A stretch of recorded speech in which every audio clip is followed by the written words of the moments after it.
오늘 또 예배하는 저와 여러분 가운데 성령의 은혜가 있기를 원합니다.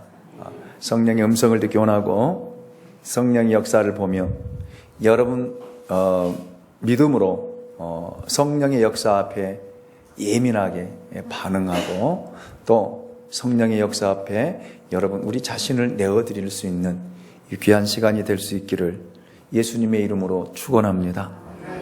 사도 바울이 고린도에 도착하여 전도하던 어느 날 밤 주님이 환상 가운데 나타나셔서 바울에게 이렇게 말씀하십니다. 사도행전 18장 9절로 10절 말씀이죠. 밤에 주께서 환상 가운데 바울에게 말씀하시되 두려워하지 말며 침묵하지 말고 말하라. 내가 너와 함께 있음에 어떤 사람도 너를 대적하여 해롭게 할 자가 없을 것이니 이는 이 성 중에 내 백성이 많음이라 하시더라. 아멘. 사도 바울에게는 두려움 때문에 유대인들의 박해 때문에 고린도를 떠나고 싶은 마음이 있었습니다. 이것을 아신 주님은 바울에게 두려워하지 말라. 이 음란하고 패역한 도시에 사는 것, 살기 싫은 이 도시에 사는 것이 내게 고통일 수 있겠지만 두려워하지 말라. 잠잠하지 말고 말하라. 내가 너와 함께 있을 것이다. 라고 바울에게 친히 말씀하셨습니다. 여러분 얼마나 위로가 되는 말씀일까요? 고난 중에 있을 때에 우리는 보통 하나님이 우리와 함께 계시지 않는 것처럼 느낄 때가 참 많습니다. 그래서 하나님 앞에 기도할 때 이렇게 기도하죠. 하나님, 당신은 어디 계십니까? 하나님, 당신은 어디 계십니까? 라고 절규할 때가 참 많이 있습니다. 그러나 그때에도 하나님은 우리와 함께 계신다라는 사실입니다. 우리의 고난이 깊을 때 하나님은 더 가까이 우리와 함께 계십니다. 내가 애로울 때 하나님은 더 가까이 계십니다. 내가 사면초가 상황에 빠졌을 때 하나님은 더 가까이 나와 함께 동행하고 계십니다. 바울의 경우도 마찬가지였습니다. 그래서 두려워하지 말라. 잠잠하지 말고 말하라. 내가 너와 함께 있을 것이다. 아무도 너를 대적하고 해야 할 자가 없을 것이며, 이렇게 하나님은 바울에게 위로와 격려와 축복을 해 주셨습니다. 하나님이 하신 말씀 중에 가장 중요한 말씀이 마지막 부분에 있었지요. 이 성에 내 백성이 있느니라, 많이 있느니라 라고 하는 하나님의 음성이었습니다. 이 음란하고 패역한 도시, 살고 싶지 않는 이 무서운 도시에서 하나님은 당신의 잃어버린 백성들을 찾고 있었다라는 그런 이야기입니다. 어떤 사람들은 음란에 빠져서 하나님을 모르고, 어떤 사람들은 우상에 빠져서 하나님을 거역하고, 거짓에 빠져서 여러분 하나님을 배반하고 하나님을 떠나 있으며 이런저런 모양으로 패역한 자처럼 살고 있었지만, 그 사람들은 여러분 마귀의 자식이 아니라 하나님은 이렇게 말씀하십니다. 내 백성이니라. 내 백성이니라. 이 말씀의 뜻이 무엇일까요? 너는 패역하고 음란하고 하나님을 버리고 살지만 너는 내 백성이기 때문에 너를 결코 잊어버릴 수 없다. 마귀에게 빼앗길 수 없다. 반드시 나는 너를 찾겠노라. 이것이 하나님의 열심이요, 하나님의 마음이요, 하나님의 사랑이었다라는 말입니다.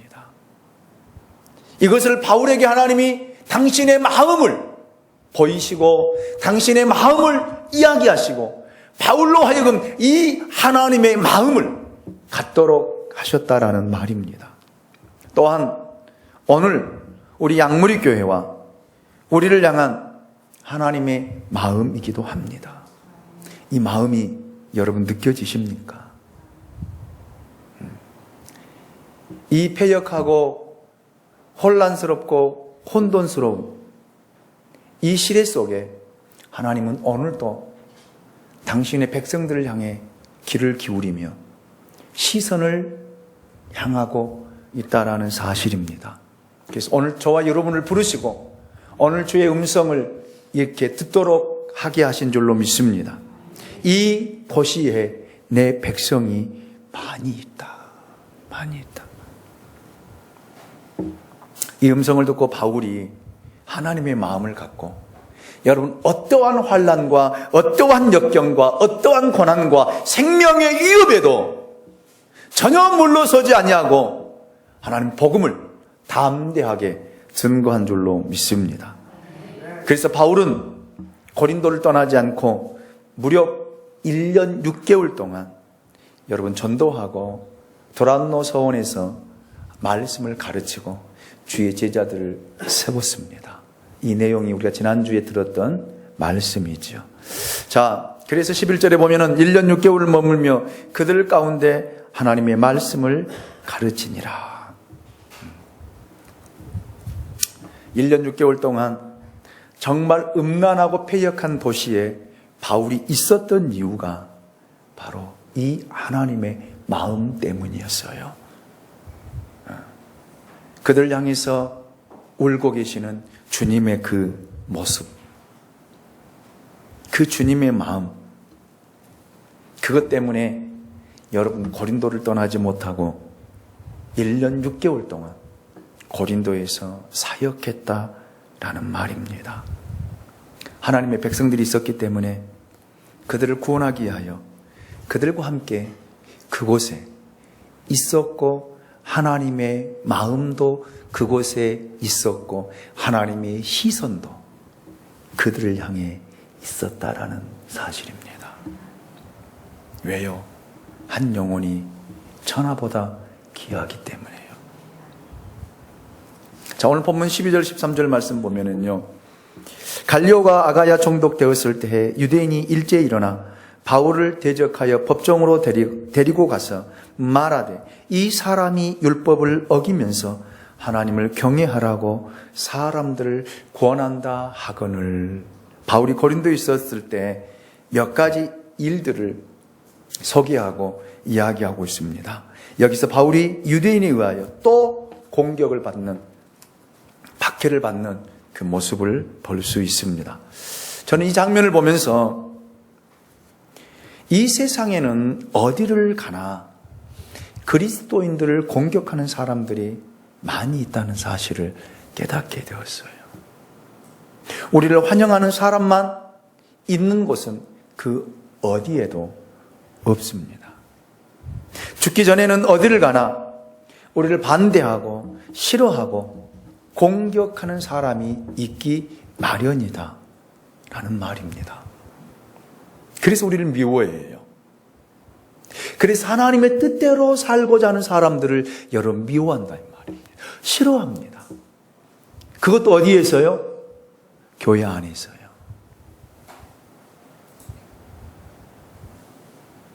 괜히 미운 거거든요.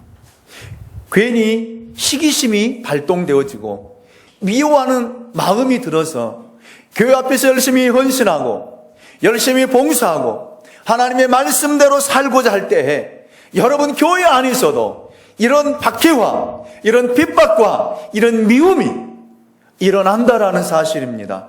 그런데 여러분 세상에는요, 더더욱이 믿지 않는 사람들이 하나님의 말씀대로 그 말씀대로 순종하며 그 뜻대로 살고자 할 때에 여러 가지 말로 박해하고 핍박한다라는 사실입니다. 그럴 때에 여러분 무서워하지 마십시오. 두려워하지 마십시오. 피하지 마십시오. 포기하지 마십시오. 저를 쫓아서 합니다. 정면 돌파다. 정면 돌파해야 돼요. 이거는 사단의 역사이기 때문에 피해서는 안 됩니다. 도망가서도 안 됩니다. 주저앉아 있어서도 안 됩니다. 믿음으로 정면 돌파하면 하나님이 역사하실 것입니다. 여러분, 이 바울이 하나님의 마음을 받고 그 하나님의 마음을 느낀 바울은 유대인들의 박해 때문에 포기할 수가 없었습니다. 박해를 받았습니다. 매질을 당했습니다. 많은 어려움을 겪었습니다. 그럼에도 바울을 통해서 하나님의 복음이 전파되어지고 교회가 세워지며 하나님이 뜻하신 일들을 이루게 된 줄로 믿습니다. 그래서 오늘 저와 여러분 안에 이 하나님의 마음을 좀 느끼고 돌아갈 수 있기 원합니다. 하나님의 마음을 여러분 알고 갈 수 있기를 원합니다. 그러면 여러분의 삶이 달라질 것입니다. 여러분의 모습이 달라질 것입니다. 예. 유대인들의 박해 때문에 바울은 그들에게 변호하기 위해 이야기를 하려고 합니다. 그때 하나님 보십시오. 총독 갈리오를 통해서 하나님 이렇게 말씀하시잖아요. 오늘 본문 14절로 17절 말씀입니다. 제가 읽어드릴게요. 바울이 입을 열고자 할 때 갈리오가 유대인들에게 이르되 너희 유대인들아 만일 이것이 무슨 부정한 일이나 불량한 행동이었다면 내가 너희의 말을 들어주는 것이 옳거니와 만일 문제가 언어와 명칭과 너희 법에 관한 것이면 너희가 스스로 처리하라.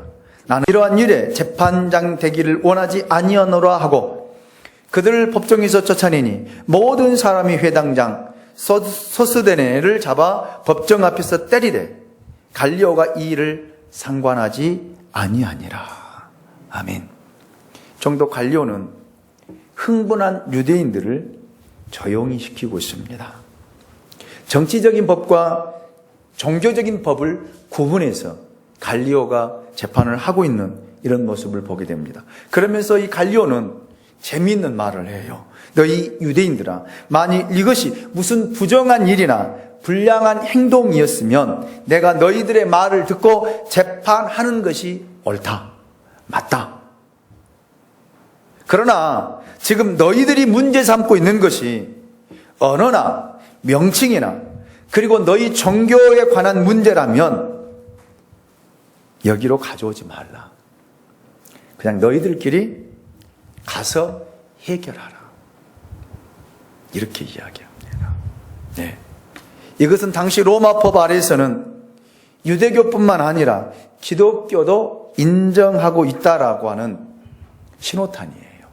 지금까지는 그러질 못해서 변론도 변증도 하지 못하고 어찌 보면 바울은 쫓겨다니면서 복음을 전해야 했습니다.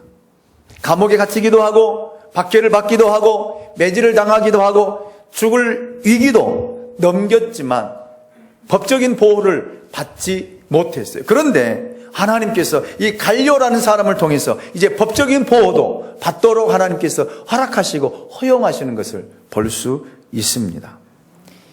자, 또 한 가지 재밌는 것은 소스데네예요. 회당장 소스데네를 붙잡아서 구탄 사건이 일어났습니다. 소스데네는 앞에서 소개했던 그리스보 회당장의 후임이 아니었나라고 저는 생각을 했습니다. 예. 그가 예수를 믿게 되었어요. 유대인들은 자기들을 배신하여 예수를 믿는 유대인들, 기독교인들을 너무너무 싫어했어요. 너무너무. 그래서 미워하고 그래서 그들을 죽이려고 혈안이 되어 있었던 모습을 엿볼 수 있습니다. 여러분, 바울이 이제 로마 법에 의해서 보호를 받으니까 결국 누구를 향한 거예요? 소스데네를 향하잖아요, 유대인들이. 그래서 예수를 믿는다는 이유 때문에 소스데네를 잡아다가 갈리오 앞에서 구타하고 때리는 이런 모습 말입니다. 이 사람이 뭘 잘못했습니까? 이 회당장이 뭘 잘못했어요? 바울의 복음의 소식을 듣고 예수를 영접하고 예수를 믿는 그 하나의 일밖에 없는데 예수를 믿는다는 것 때문에 이렇게 사람들 앞에서 공개적으로 매질을 당하고 구타를 당하고 있는 이런 모습. 그래도 불구하고 여러분 부인하지 않고 거부하지 않잖아요. 고난이 예수 믿는 것을 빼앗아갈 수 없습니다. 박해가 하나님의 사랑을 끊을 수 없다는 것입니다.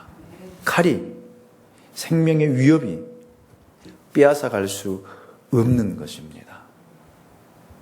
오늘 저와 여러분에게도 이 믿음을 가질 수 있기 원합니다. 예수를 믿는다는 이유 때문에, 섬기고 헌신하는 이유 때문에 여러분 박해를 받을 수 있습니다. 미움을 받을 수 있습니다. 그러나 여러분 이 일 때문에 포기하거나 좌절하거나 실망하지 말라라는 말입니다. 바울은 이제 1년 6개월 동안 고린도 지역을 돌아다니며 복음을 전하고 이 일을 모두 마치고 이제 브리스길라와 아굴라 부부와 함께 파송했던 수리아 안디옥으로 다시 돌아가게 됩니다. 그 말씀이 바로 오늘 본문 18절 말씀이 있죠. 18절을 같이 한번 읽어보도록 하겠습니다. 같이 읽습니다. 시작. 바울은 더 여러 날 머물다가 형제들과 작별하고 배 타고 수리하러 떠나갈새 브리스길라와 아굴라도 함께 하더라. 바울이 일찍이 서원이 있었으므로 겐그레아에서 머리를 깎았더라. 아멘. 누가는 여기서 사도행전의 저자인 누가는 바울의 참 동역자인 아름다운 부부 한 쌍을 소개하고 있습니다.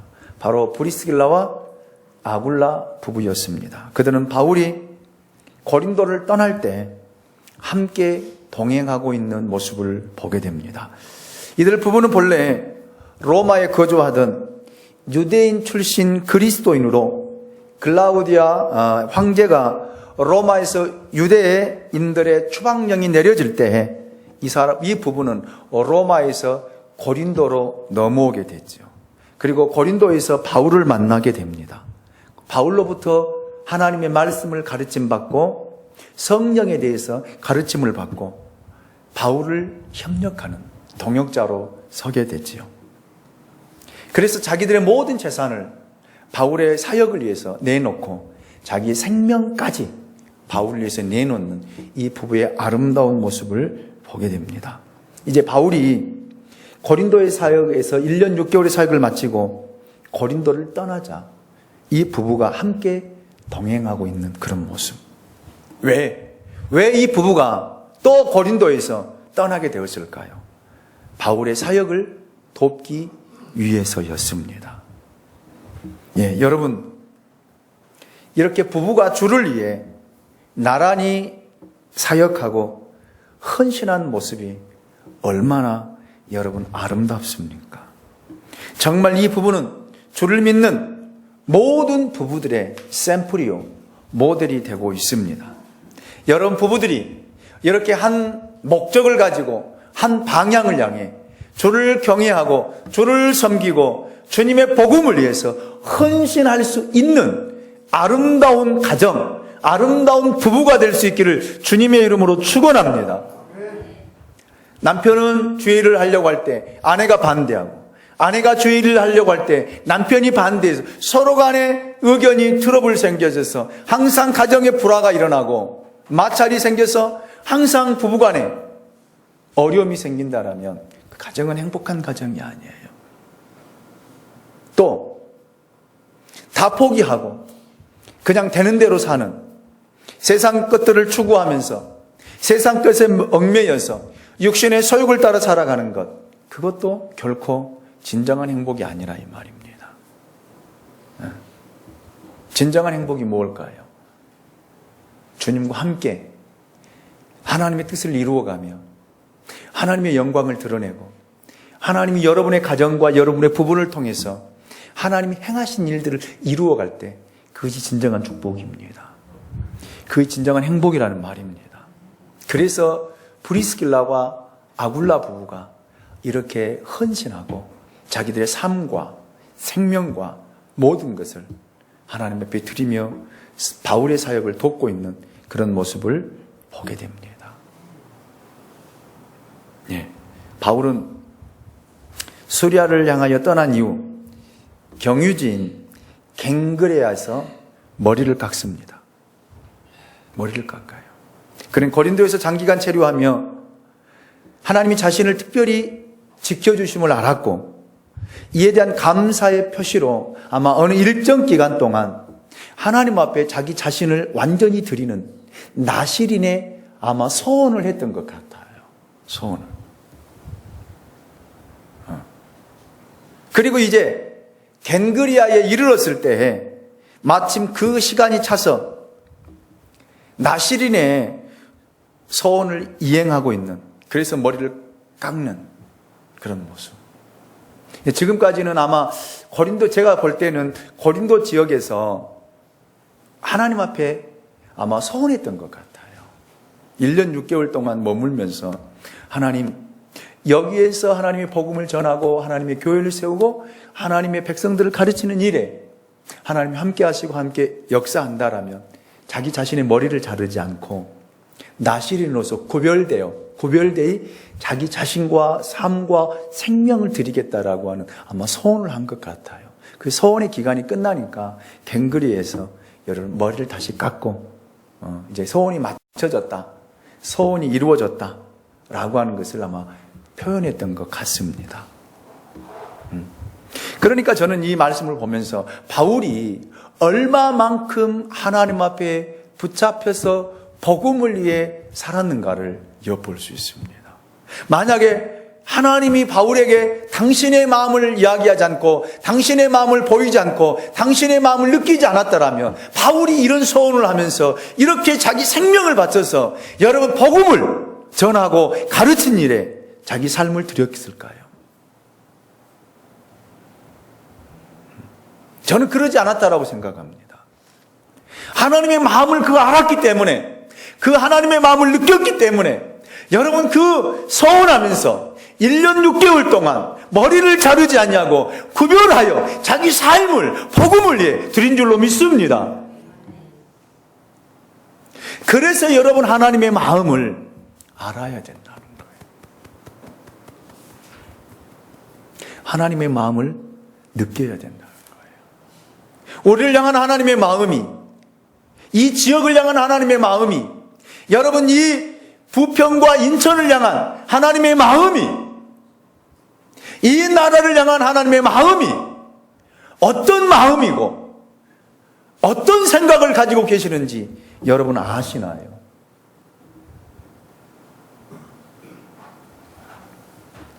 우리가 이걸 느낀다라면 우리는 지금 이렇게 살 수 없습니다.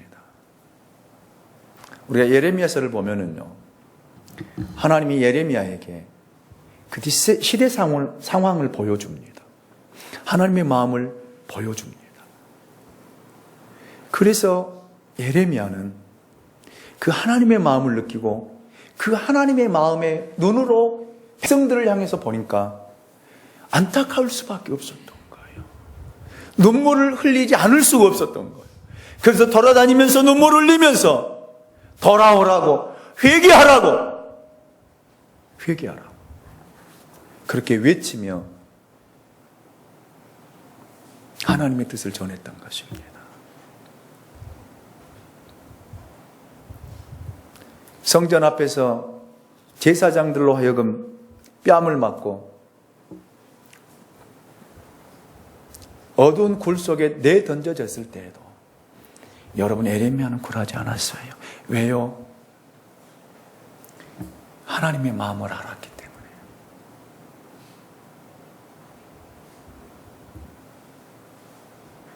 하나님이 이스라엘 백성들을 향한 심판을 알았기 때문에요.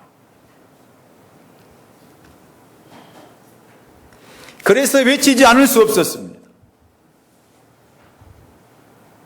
그래서 전하지 않을 수 없었습니다.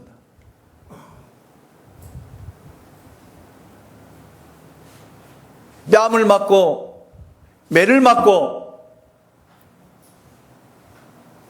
굴 속에 던져졌어도 견딜 수가 없었어요. 그것이 예레미야입니다. 오늘 저와 여러분들이 이 시대를 향한 하나님의 마음, 열방을 향한 하나님의 마음을 느끼고 여러분의 가정을 향한, 여러분 자녀들을 향한 하나님의 마음을 느낀다라면 어찌 기도하지 않을 수 있겠습니까? 잠이 오시나요? 몸이 피곤하다고요?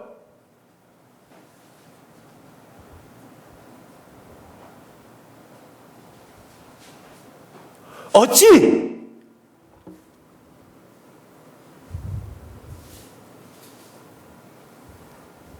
이렇게 살 수 있느냐라는 말입니다.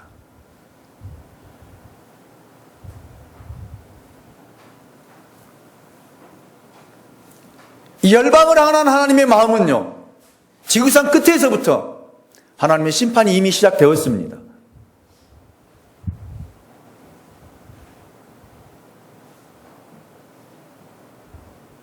그리고 깨어있는 사람들에게 하나님의 마음을 보여주고 있어요.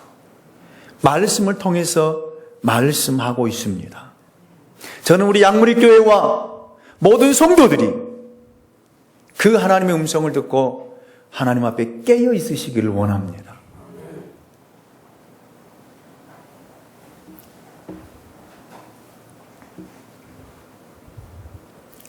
이제 안디옥으로 가기 위해서 갱그리아에서 조금 내려오는 예베소라는 큰 도시 항구에서 배를 타야 되는 바울.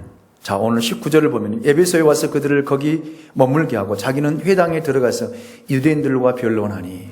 예.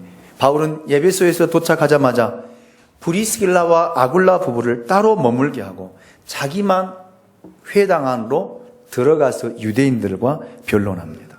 왜 바울은 이 브리스길라와 아굴라 부부를 따로 두고 자기 혼자 들어갔을까? 같이 들어가야 되잖아요. 그런데 바울은 유대인들의 폭동을 예상하고 나는 잡혀 죽더라도 너희들만큼은 살아서 수리아 안디옥으로 가서 이 사실을 보고하고 또 예루살렘까지 보고되어지고 너희들을 통해서 하나님 복음이 전파되기를 원하는 그 마음. 또 바울은 어찌 보면 브리스길라와 아굴라 부부가 바울을 위해서 목숨을 내놓으니까 여러분 더 바울이 그들을 사랑하는, 그래서 그 생명들을 보호해주는 바울의 사랑을 저는 여기서 느낄 수가 있었습니다. 이거 하나님의 마음이 아닐까요? 이거 하나님의 사랑이 아닐까요? 그래서 그들을 따로 가게 하고 바울 혼자 희생될지라도 자기가 들어가서 유대인들과 변론하는 그런 모습을 볼 수 있고 여기서 하나님의 사랑과 바울의 사랑을 느껴볼 수 있습니다. 자, 20절 21절을 보면 이런 사람이 더 오래 있기를 청하되 허락하지 아니하고 작별하 이르되 만일 하나님의 뜻이면 너희에게 돌아오리라 하고 배를 타고 에베소를 떠나는 바울의 모습, 바울의 일행을 볼 수 있습니다. 바울 자신에게 더 오래 있기를 바라는 에베소 교회 성도들의 요청을 바울이 거절하고 있습니다. 그러면서 에베소 교인들에게 이야기해요. 만일 하나님의 뜻이라면 내가 반드시 너희에게 다시 돌아오리라. 뭔가 이상하게 여겨지지 않습니까? 바울이 누구입니까? 복음을 전하기 위해서라면 죽음도 불사한 그가 아닙니까? 그러한 그가 자기들에게 더 머물러 주기를 원하는 에베소 교회 교인들의 청을 허락하지 않고 떠나는, 그러면서 하나님의 뜻이면 다시 오겠다라고 이야기하고 떠나가는 바울의 모습. 저는 이 말씀을 보면서 이런 생각을 했습니다. 여러분, 아무리 자기의 감정이나 자기의 사고나 자기 생각이 앞서더라도 하나님의 뜻대로 살아가는 바울의 모습. 그래서 여기서 하나님의 뜻이라면 내가 머물 수도 있고, 하나님의 뜻이라면 다시 올 수도 있고, 하나님의 뜻이라면 이렇게 할 수도 있다 라는 것을 여러분 이야기하고 있습니다. 즉 바울은 하나님의 뜻대로 살아가는 사람이에요. 그러기 위해서 얼마만큼 그가 하나님 앞에 머물며 기도했는가를 엿볼 수 있습니다. 그래서 바울이 여러분 제3차 전도 여행 때 에베소서 몇 년을 머문 줄 아십니까? 3년을 머물잖아요. 3년을. 예. 이렇게 하나님의 뜻이라면, 하나님이 원하신 일이라면 무엇이든지 그의 뜻대로 살아가는 바울의 모습. 예수님도 3년의 공생의 사역을 통해서 우리가 공간복음과 특별히 요한복음을 통해서 우리가 보듯이 예수님은 당신의 뜻대로 생각대로 한 번도 행하지 않았어요. 3년 반 동안이요. 아버지 뜻대로. 당신은 없었어요. 아버지의 뜻을 이루는 통로였습니다. 그래서 제가 지지난주 금요일 날 제가 금요 예배 때 말씀을 전하지 않았습니까? 여러분은 그냥 통로만 되어야 돼요. 아멘입니까? 하나님의 복음이 여러분 안에 들어가면 그 복음이 그대로 흘러가야 돼요. 왜 변질시킵니까? 왜 바꾸십니까? 하나님의 사랑이 우리 안에 흘러 들어왔다라면 들어온 것을 그냥 흘러보내는 통로가 돼야 되는데 왜 미움으로 바뀝니까? 왜 시기로 바뀝니까? 왜요? 하나님의 축복이 예수 그리스도를 통해서 여러분 안에 흘러 들어왔다라면 그 축복이 자연스럽게 여러분 자녀들에게, 여러분 가정에게, 여러분 이웃들에게 흘러가야 되지 않겠습니까? 그런데 왜 하나님의 축복이 저주로 밖에서 흘러가냐 이 말이에요. 여러분 안에 도대체 무엇이 들어있기에 왜 그것이 뒤섞여서 다른 것으로 바뀌어서 흘러가냐 이 말입니다.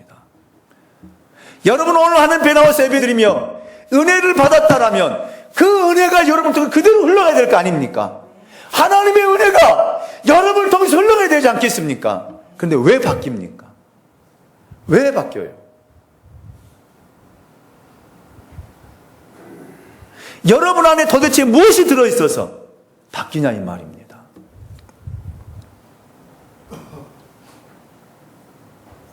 우리는 하나님의 뜻을 이루는 통로에 불과해요. 통로입니다. 다른 거 아니에요. 예수 그리스도 생명의 빛을 받았다라면 그 빛을 그대로 비춰주는 거예요. 왜 굴곡시키냐 이 말이에요. 왜 변질시키냐 이 말이에요. 여러분 예수님도 하나님의 뜻을 가지고 인류를 구원하기 위한 그 목적을 가지고 오셨기에 어떤 일도 변질시키지 않냐고 그냥 그대로 흘려보냈어요. 아멘입니까? 핍박이 와도요, 어려움이 와도요, 죽음의 위기 가운데서도요, 아버지의 뜻이라면. 오늘 본문 바울도 하나님의 뜻대로, 하나님 원하시는 것대로 사용되어지고 일들을 이루어가는 그 모습을 엿볼 수 있습니다. 여러분, 하나님의 뜻대로 삽시다. 말씀대로 순종합시다. 예, 22절 말씀 보면은요, 가이사랴에 상륙하여 올라가 교회에 안부를 물은 후에 안디옥으로 내려가서, 바울은 여기서 아주 인상적인 모습을 보여주고 있습니다. 그것은 바로 가이사랴에 도착한 그가 예루살렘을 올라가 교회에 안부를 물었다는 것입니다. 그가 안부를 물었다니까 마치 윗사람이 아랫사람의 안부를 물은 것처럼 우리가 생각하기 쉽습니다. 하지만 언어를 보면은 그와 반대더라고요. 반대예요. 바울이 찾아가 인사를 드렸다는 말이에요. 인사를 올렸다는 말입니다. 다시 말해 자신의 할 모든 일을 제쳐두고 먼저 정중하게 찾아가서 선교 보고를 하고 그리고 비로소 안디옥으로 내려갔다라는 그런 말이더라고요. 이게 바울의 겸손이에요. 바울의 겸손. 자, 그러면 23절 보니 얼마 있다가 떠나 갈라디아와 부르기아 땅을 차례로 다니며 모든 제자를 굳건하게 하니라. 바울이 제2차 전도 여행을 마친 후 얼마 있다가 다시 전도 여행을 떠나 갈라디아와 부르기아 땅을 차례로 다니며 모든 제자를 굳게 했다는 것입니다. 여기서 갈라디아와 부르기아 땅은 바울이 제1차, 2차 전도 여행 시 복음을 전했던 지역으로 이곳에 세워진 교회의 성도들을 돌아보며 그들을 말씀으로 세우고 있는 그런 모습을 볼 수 있습니다. 왜? 이 기독교인들이, 그리스도인들이 유대인의 박해 때문에 여러분 많은 어려움을 당하고 있기 때문에 바울이 가서 격려하고 위로하고 세워가는 그런 모습.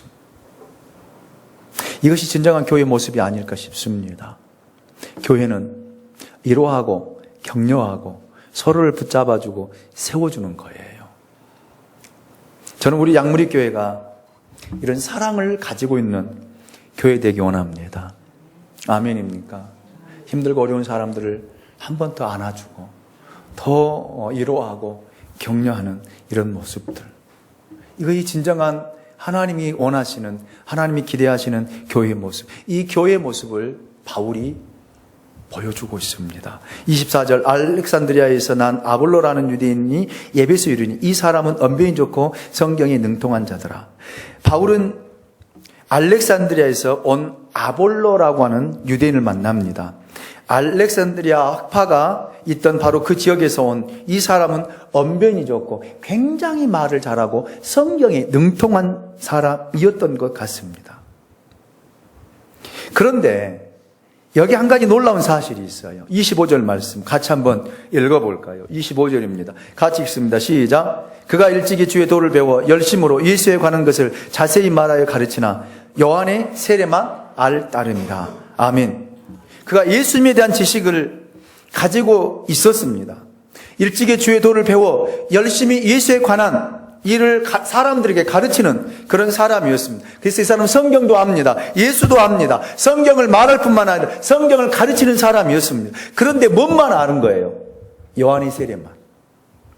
성령 세례에 대해서는 전혀 알지 못했다라는 말입니다. 그래서 능력이 안 나타난 거예요. 능력이. 여러분, 오늘날에도 이런 사람들이 얼마나 많은지 몰라. 교회 다닙니다. 예수 압니다. 근데 삶에 능력이 없어요. 권능이 없어요.